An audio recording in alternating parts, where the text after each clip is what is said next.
L'artiste Grand Corps Malade et des chorégraphes du ballet de Marseille encadrent depuis un an des adolescents de l'association Sourire à la vie. Ces enfants atteints d'un cancer ont présenté leur pièce de théâtre à Suez-la-Redonne dans les Bouches-du-Rhône. Fares Arbaoui et Julien Privat ont assisté à cette première représentation.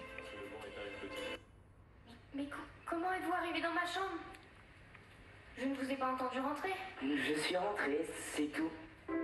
Depuis un an, une vingtaine d'enfants et d'adolescents atteints d'un cancer apprennent la chorégraphie aux côtés de 2 danseurs du ballet de Marseille.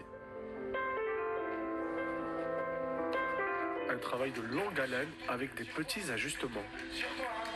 Attention à rester dans la diagonale des ronds. Ça s'est fait très naturellement. Après, au fur et à mesure, on a pu adapter les choses, qui pouvaient aller au sol, qui ne pouvaient pas aller au sol, qui pouvaient courir, qui ne pouvaient pas courir. Donc ça s'est fait vraiment ensemble en fait. C'est vrai, un détail, j'ai écrit ma mort. Ah, ça c'est pas possible. Parrain de l'association depuis 10 ans, Grand Corps Malade va accompagner la troupe sur scène pendant toute la tournée en France.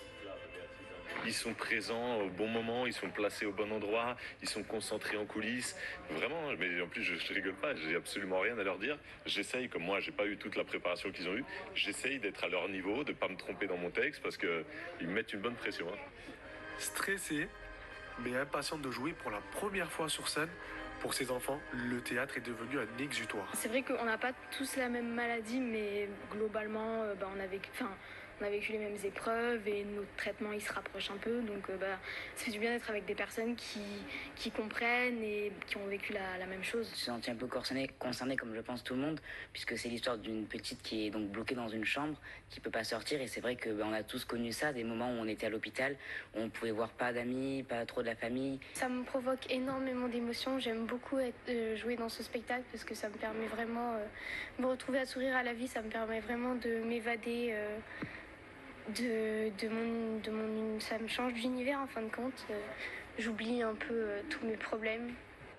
Hier soir, salle comble pour l'ouverture de cette tournée. La prochaine date dans notre région aura lieu le 5 octobre à Istres.